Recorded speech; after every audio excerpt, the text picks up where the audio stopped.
I guess my advice for people that have got a little bit of fear about recording, I mean, I had fear.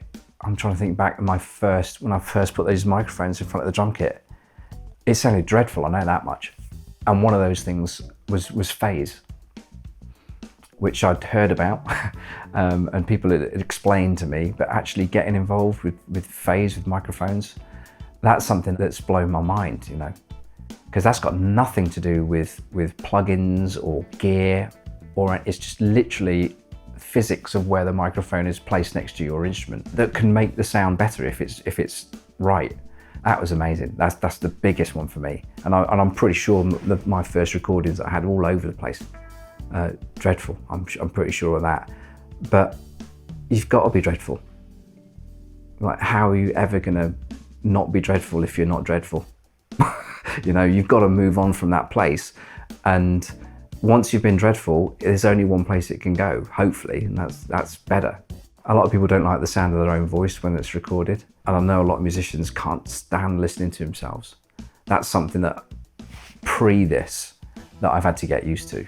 So yeah, I mean, to get over your fear, you've just got to jump in. You know, you can do a lot of things in a quite a small environment. You can do a vocal, you can do keyboards, you can do guitar, bass. Drums is the hardest one, really, to record. If you just think about the number of microphones, and I think start with one mic, you know, start with one mic and get that sounding as cool as you can in your room. Move it around, stick it on the floor, stick it up in the air, stick it in the corner, stick it outside, you know, whatever. Just try and figure out what that sounds like, and then maybe add another one.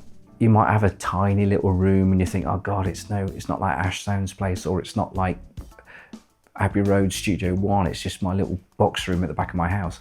You might make it sound really cool. A really cool, unique sound to you, and it's your little space that you've worked on. And it might be, well, yeah, it's only a little tiny back room in my flat in North London, but it sounds really cool. It sounds so good that on a particular track, that's the place where people want to record. They're like, oh no, we don't need to go to Abbey Road. Let's go to let's get that guy. There's no reason why someone can't play on something that then becomes a hit.